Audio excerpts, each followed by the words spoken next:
Então, nosso ponto de partida é exatamente a compreensão daquilo que foi o primeiro reinado no Brasil. Como é que começa esse processo? A partir de todos aqueles movimentos, principalmente após o retorno de Dom João a Portugal em 1821, tem início uma série de movimentos que têm como objetivo proclamar a independência do Brasil. Esse processo, simbolicamente, ele vai acontecer no dia 7 de setembro, que é considerado a data da independência. Só que nós sabemos que houve todo um processo de negociações que foi se estendendo aí a partir dos anos seguintes, até que culminou, de fato, com a independência só lá em 1825, quando há o reconhecimento oficial.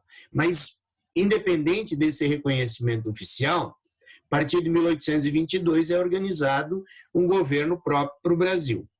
Esse governo próprio, ele vai ter como seu principal representante exatamente a figura do Dom Pedro, que ficara no Brasil como regente de 1821 até a independência de 1822, e que a partir daí ele vai então iniciar todo esse processo em que ele vai ser nomeado chefe do governo, que num primeiro momento então será conhecido como o primeiro reinado. O primeiro reinado se estende por 9 anos, de 1822, quando há a coroação de Dom Pedro I, até a sua abdicação em 1831. O que marca esse período? Em primeiro lugar, a questão, essas duas são imagens simbólicas, né, que foram produzidas bem posteriormente, mas que mostram esses dois momentos bem impactantes aí. No primeiro momento, a questão da independência, e o segundo momento, a aclamação de Dom Pedro. Outro momento assim, marcante é que, para comemorar a independência, você elabora, você compõe o hino da independência do Brasil. Você já deve ter ouvido lá o Japonês da Pátria Livre. E essa música, ela é composta pelo próprio Dom Pedro e posteriormente vai receber uma letra que essa não é atribuída a Dom Pedro, né? Mas a música do hino da independência é atribuído a Dom Pedro. Não vou passar ele aqui porque a gente não consegue transmitir música junto, teria que fazer um link à parte. Pois bem, após a consolidação da independência, começam a surgir no cenário político brasileiro alguns aspectos, digamos assim, que eram bem presentes nos anos anteriores. A questão principalmente relacionada aos interesses dos grupos que apoiaram Dom Pedro no processo de independência. Não vamos imaginar que todos os brasileiros, e quando eu falo todos aqui, eu estou falando daqueles da chamada elite brasileira, não vamos imaginar que todos eles fossem partidários de Dom Pedro. Nós vimos em momentos anteriores à independência mobilizações pró-república, a Inconfidência Mineira, a Confidência Baiana, o Revolta dos Alfaiates, a Revolução Pernambucana, todas elas pensavam num Brasil com uma república e não num Brasil imperial. Quando que a ideia da república foi deixada de lado? Exatamente quando se percebeu que a independência ocorreria de uma forma mais rápida se ficasse sob a tutela do representante da monarquia. Só que esses mesmos que apoiaram o Dom Pedro, eles imaginavam que num momento posterior haveria a possibilidade de limitar o poder desse imperador através da elaboração de uma constituição que fizesse do Brasil basicamente uma monarquia parlamentar. Então, logo após a consolidação da independência, nós temos uma Assembleia Constituinte e essa Assembleia vai ter como seu principal objetivo exatamente estabelecer limites ao poder do imperador. Quem está representado nessa Assembleia Constituinte? Principalmente os grandes proprietários de terra, os comerciantes portugueses radicados aqui no Brasil, que têm uma influência muito grande em relação ao próprio imperador e que tem o interesse na manutenção do império, enquanto que os grandes proprietários, em grande parte, são partidários da ideia ou de uma monarquia constitucional ou de uma república. Então, logo após a convocação da Assembleia Constituinte, já começam os enfrentamentos, já começam a aparecer as divergências entre os vários grupos que querem os seus interesses contemplados por esse novo governo. Uma outra questão importante, como essa Assembleia se estabeleceu? Os interesses dessas elites eram bem claros no sentido da manutenção da estrutura que o Brasil possuía. Qual é a estrutura do Brasil colonial e mesmo do pós-independência? É um país latifundiário, é um país escravocrata, é um país agroexportador. Essa tríade, digamos assim, que sustenta o governo de uma forma geral, ela não é mexida pelo processo de independência.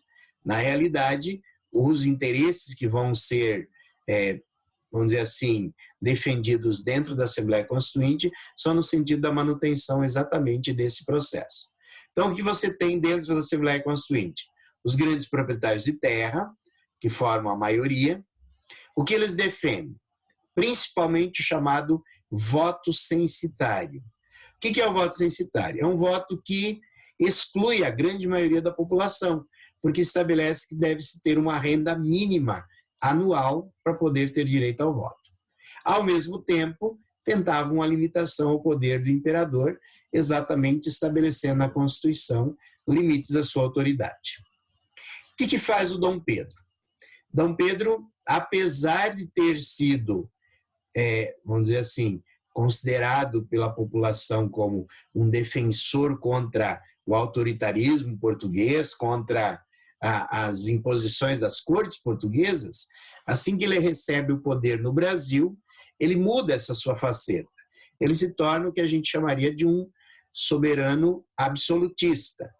Então, quando ele percebe que a Assembleia Constituinte está elaborando dispositivos que vão limitar o seu poder, ele se rebela contra essa Constituição, ele manda fechar a Assembleia e manda prender a maior parte dos deputados que lideravam esse processo de limitação ao seu poder. E, a partir disso, impõe, então, ao Brasil uma Constituição que é conhecida historicamente como a primeira Constituição outorgada. Quer dizer, o que é uma Constituição outorgada? É uma Constituição imposta. Ao invés dela ser elaborada pela Assembleia Constituinte, ela será imposta pelo governante através de uma série de argumentos, digamos, que ele vai utilizar para justificar isso. E, a partir daí, então, você passa a ter uma Constituição exótica em termos de Brasil. Por quê? Porque o Brasil passa a ser um dos únicos países do mundo a ter uma Constituição com 4 poderes. Ao invés de ser a Constituição democrática, ou ao menos uma Constituição mais ampla no sentido de garantir os interesses de toda a população ou de alguns setores, ela vai garantir principalmente o poder do governante, o poder do imperador. Então, o que seria essa monarquia que se estabeleceu? Apesar de constitucional no papel, na prática ela era absolutista. O chefe de Estado era o governante, né? Mas ele tinha algo que é exótico aos olhos do mundo. Se vocês olharem para esse esquema aqui, ele mostra bem claro como funcionava o poder no Brasil. Então, olhando para a maioria dos países, você tem lá o poder legislativo, executivo e judiciário. No Brasil havia um chamado quarto poder, que era o poder moderador, que ele estava acima dos outros 3 poderes. Ele estabelecia o quê? Ele estabelecia que o imperador tinha autoridade sobre o Conselho de Estado e sobre os outros 3 poderes. Alguém até pode dizer, peraí, mas o poder executivo não era poder do imperador também? Era, mas ele era um poder à parte. Ele seria um poder que teria que se submeter a elaboração das leis do legislativo, a fiscalização do judiciário. Mas com o poder moderador ele se colocava acima. Então ele podia impor aquilo que fosse do seu interesse. Essa é a parte mais, digamos assim, autoritária da nova Constituição, que é outorgada, que é imposta para os brasileiros. E isso não vai contribuir de forma nenhuma para facilitar as questões, principalmente as questões econômicas, que vão atingir o Brasil de uma forma assim muito intensa logo após a proclamação da independência. O Brasil já tinha um histórico de dificuldades econômicas com a volta da família real para Portugal. Tem o mito, a lenda, não sabe se realmente isso é verdade, que o imperador, o Dom João VI, quando foi embora, levou todos os recursos disponíveis. Porém, a partir de um determinado momento, você vai ter, vamos dizer assim, uma dificuldade. Espera aí, vocês não estão vendo os slides, é isso? Então, vamos lá, vamos começar de novo. Ok.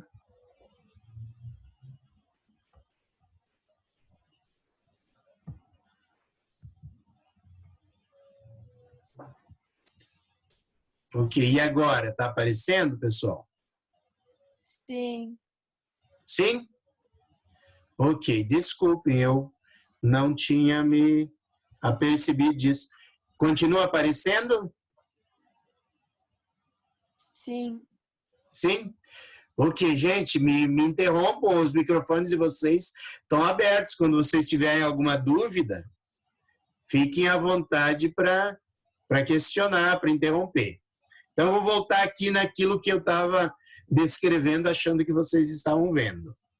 Essa é a estrutura de poder que nós temos a partir da Constituição de 1824.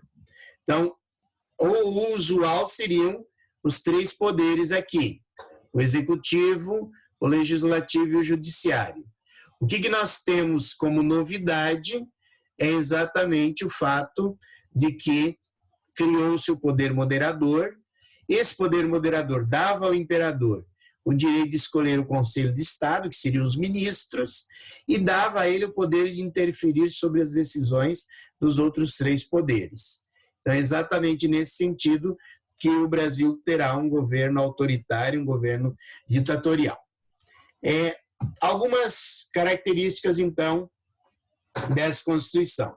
O Brasil se torna uma monarquia constitucional, mas, como eu já disse antes, uma Constituição meio que decorativa. Os poderes são divididos em 4, executivo, legislativo, judiciário e moderador. O Rio de Janeiro se torna a capital administrativa. E aí, só para satirizar, né, uma chargezinha que diz assim: a Constituição é para todos, majestade? E o Dom Pedro I responde: quase todos, né? Eu estou acima dela. Então, essa é uma das características. Outras questões relacionadas ao que se estabeleceu pela Constituição. O voto era somente para homens maiores de 25 anos e que tivesse uma renda mínima de 100 mil réis. Tá? Só para ter uma ideia, na época, no primeiro projeto, ao invés dos 100 mil réis, o valor referência eram 100 arrobas de mandioca. A mandioca era o produto mais produzido no país naquele período, principalmente para o consumo interno. Então, se estabeleceu que a relação seria entre o valor da produção de 100 alqueires de mandioca, seria a renda mínima anual. Ou seja, menos de 2% da população naquele período tinha direito ao voto por essa renda mínima, por ser um voto censitário. Manteve-se a escravidão, como eu havia falado anteriormente, quer dizer, aquela estrutura econômica, social, ela não foi alterada. Você tem alteração apenas no aspecto político, quando o governo é substituído, o governo português, por um governo próprio. Na prática, então, mesmo que os poderes aparentar ser divididos, na prática eles não estavam divididos, né? Eles estavam sob a tutela do imperador. Nem todo mundo aceitou essa situação. Se vocês olharem pelo texto de vocês, primeiro vai falar da crise econômica. Eu já falo sobre ela. Eu vou falar primeiro das chamadas divergências políticas. Só lembrando uma coisa, pessoal, se porventura a gente interromper para vocês aí a transmissão, o ID para vocês entrarem, a senha é o mesmo, tá? Então, entrem novamente, vamos tentar manter a nossa aula ao menos até as 8h10. Então, se interromper aí, vocês entrem novamente, é o mesmo ID, mesmo link lá para vocês entrarem. Então, o primeiro movimento de inconformismo, digamos assim, com o autoritarismo de Dom Pedro, vai ocorrer num movimento conhecido como a Confederação do Equador. Esse movimento começa a partir de Pernambuco, mas vai se estender por vários outros territórios, outras províncias, por isso o nome de Confederação. E Equador, porque são as províncias próximas aí à linha do Equador que vão liderar esse movimento. Por que esse movimento ocorre?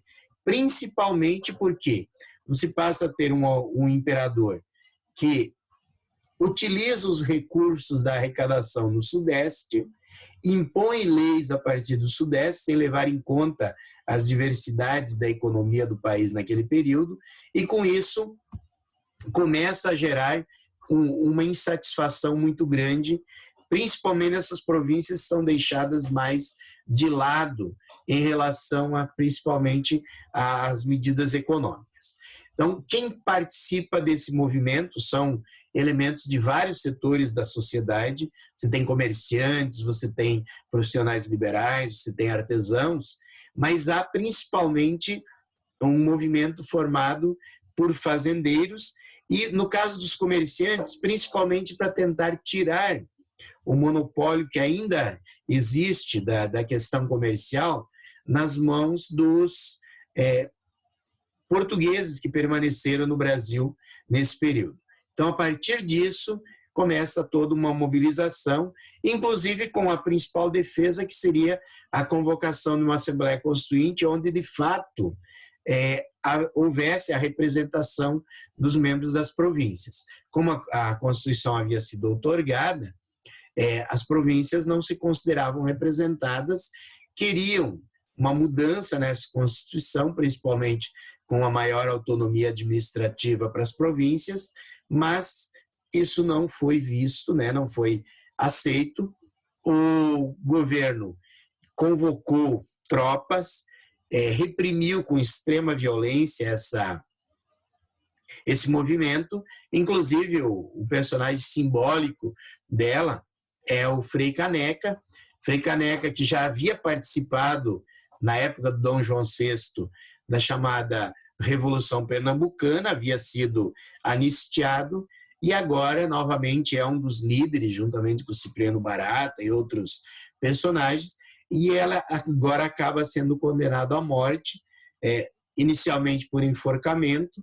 Como ninguém se habilitou a enforcá-lo, as pessoas se recusaram, né, a enforcá-lo, então ele acaba sendo fuzilado.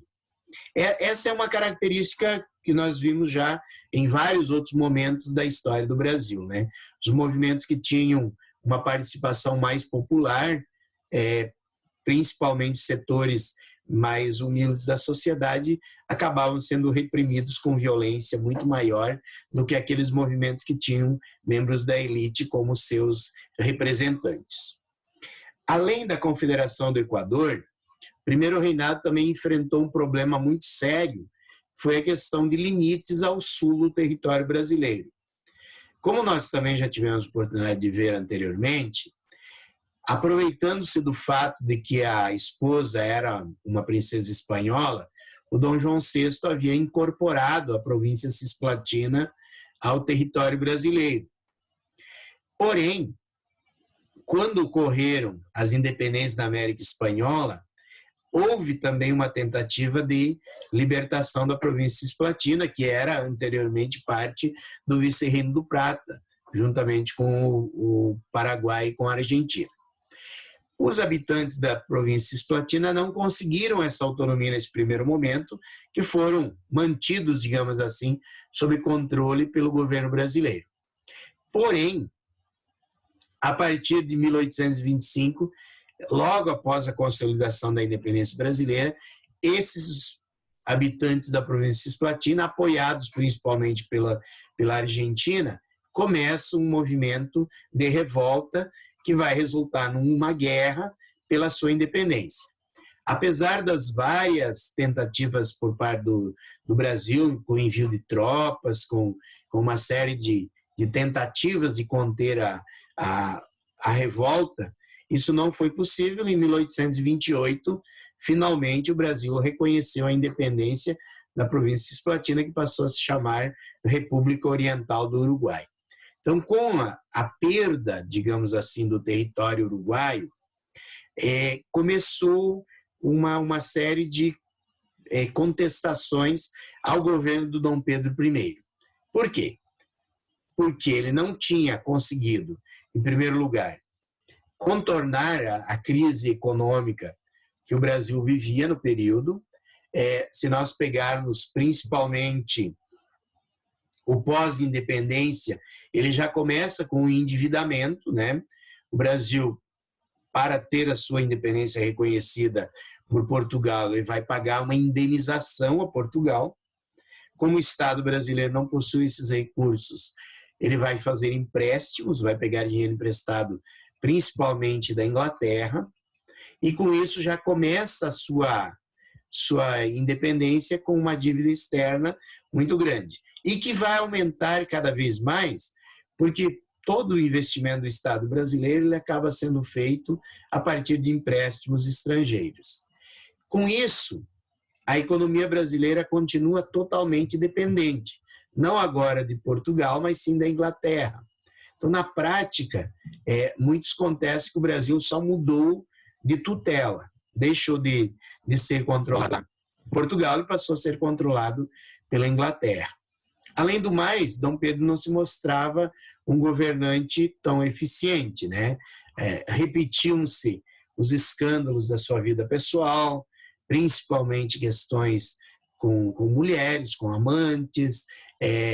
Além disso, ele perde um dos seus pilares de sustentação, que é o José Bonifácio, né? Quando ele dissolve a Assembleia Constituinte, ele manda prender 2 dos irmãos do José Bonifácio, o próprio José Bonifácio rompe com ele.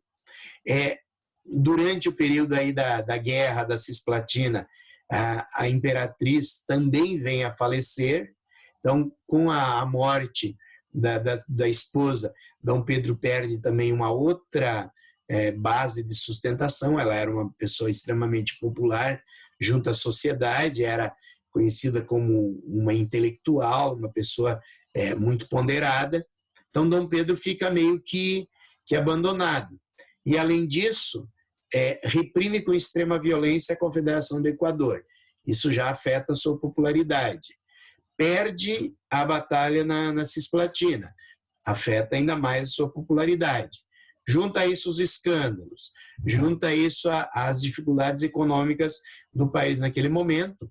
Aos poucos, você passa a ter críticas muito pesadas contra o imperador, principalmente na imprensa.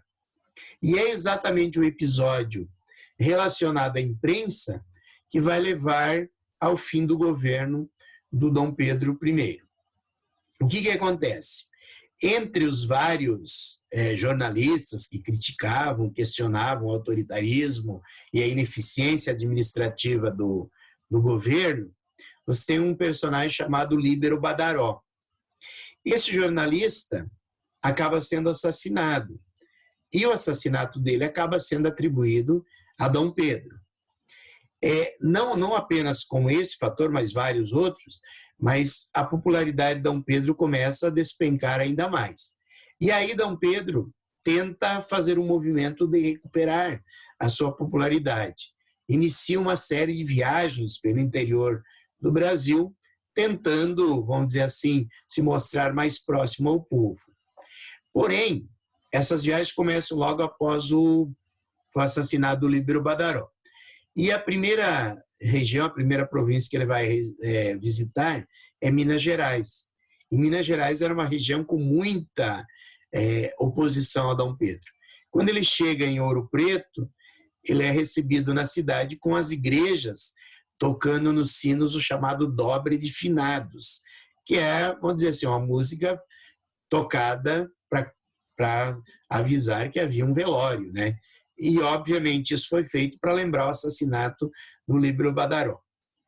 E depois de vários protestos, ele acaba voltando ao Rio de Janeiro, e aí, principalmente, aquela elite portuguesa, formada por comerciantes, por funcionários da corte, que davam apoio a Dom Pedro, resolve fazer eles chamavam de bota fora, né? Uma espécie de homenagem a Dom Pedro, para que ele não se sentisse tão abandonado.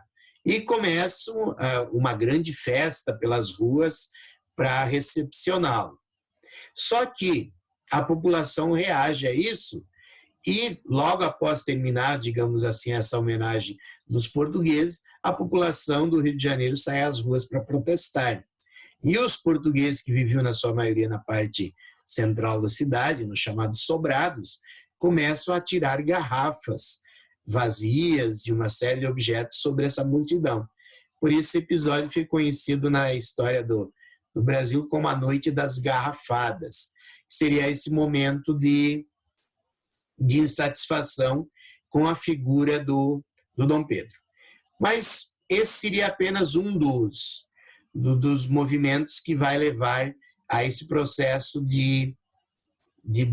vamos dizer assim, de ruptura da figura de Dom Pedro como líder do Brasil. Para piorar a situação, nós temos também um episódio lá em Portugal. Dom Pedro é o filho primogênito de Dom João VI. E Dom João VI morre, deixando como herdeiro direto ao trono o próprio Dom Pedro I. Só que os brasileiros não aceitam nem pensar em serem governados por um português, né? Pelo rei de Portugal. E aí vão pressionar que Dom Pedro abdique do trono português. Ele faz isso, nomeia como sua herdeira a sua filha Dona Maria da Glória, na época com 9 anos de idade, e ela vai lá para ser a rainha de Portugal. Só que como ela é uma criança, ele vai nomear como tutor dela o seu irmão, o príncipe Dom Miguel. E esse Dom Miguel vai usurpar o trono português, simplesmente vai se proclamar rei de Portugal. E Dom Pedro não aceita essa usurpação e ele inicia uma guerra contra o irmão lá em Portugal. Então vejam a situação, você tem um Brasil em crise econômica, porque principalmente o açúcar perdeu o mercado na Europa, os preços do açúcar caíram, seja pela produção nas Antilhas, seja pelos próprios europeus terem aprendido a produzir açúcar a partir da beterraba, mas, de uma maneira geral, o mercado de açúcar está em crise. Gradativamente começa a surgir como um produto da economia brasileira o café. Mas aí nos anos 30 ele ainda está na sua gênese, está no seu início, com pouco volume de produção. Então ainda não é suficiente para dar ao Brasil uma autonomia econômica. Então você tem um país em crise, um país que mantém a sua estrutura latifundiária, escravocrata, agroexportadora. Então totalmente dependente do mercado externo. Ao mesmo tempo, você tem um imperador que, aos poucos, vai tendo não apenas o povo contra ele, mas também as elites. Essas elites, aos poucos, elas vão ou estabelecer o fim do governo de Dom Pedro ou a limitação do poder. Como o Dom Pedro não aceita a situação, ele começa a ser pressionado e quando os próprios militares também se unem a esses revoltados e começam a ameaçar tirá-lo do trono, ele acaba sendo forçado a abdicar. Então, assim, o que leva à abdicação de Dom Pedro? Não é um momento, Dom Pedro não suportando a pressão, lá em 1831, abdica do trono brasileiro. Ele abdica porque, de fato, ele não tem mais condições nem políticas, nem econômicas para governar. E eu posso frisar para vocês, o principal fator é econômico. Tá? Ele simplesmente não vai, digamos, ser ainda, vamos dizer, tirado do trono no primeiro momento, porque ele, de fato, ainda tem o processo de, digamos, de apoio de alguns setores. Mas ele vai ser, aos poucos, pressionado, e quando ele percebe que não tem mais apoio nem dos próprios militares que eram fiéis a ele em momentos anteriores, ele vai ser obrigado a abandonar o trono. Para não perder o trono de forma definitiva, ele vai nomear como seu sucessor seu filho, Dom Pedro de Alcântara, que na época é uma criança com 5 anos de idade, né? E aí, com isso, nós temos o fim do que a gente chamaria de governo imperial e a sua substituição por um governo regencial. Então, é isso que nós teremos nesse momento, o processo de substituição do governo de Dom Pedro pelo governo regencial, a chamada regência trina. Mas isso é assunto para nós discutirmos na nossa próxima aula. Então, eu abro aí uns 5 minutinhos para vocês fazerem suas perguntas, fazerem seus comentários a respeito do que a gente acabou de ver. Dúvidas? O Dom Pedro I, ele saiu do trono porque ele quis ou porque ele foi obrigado mesmo? Dom Pedro I? Na verdade, é uma abdicação forçada, porque se ele permanecesse, por exemplo, no momento que ele vai renunciar ali em 1831, ele está praticamente cercado no palácio, ele já perdeu todo o apoio político do parlamento, senadores e deputados, e ele é comunicado que até mesmo a artilharia, ou seja, os soldados, o regimento que controlava as baterias de canhões, também tinha se colocado contra ele. Então, ou ele abdicava ou o palácio seria atacado e ele provavelmente seria deposto. Se ele fosse deposto, ele não teria como manter o seu sucessor. Simplesmente acabaria a monarquia brasileira e provavelmente o Brasil viraria uma república. Então, tentando preservar o trono, ele vai abdicar, mas vai nomear o seu sucessor e aí vai se exilar na Europa. Ok? Mais alguma dúvida?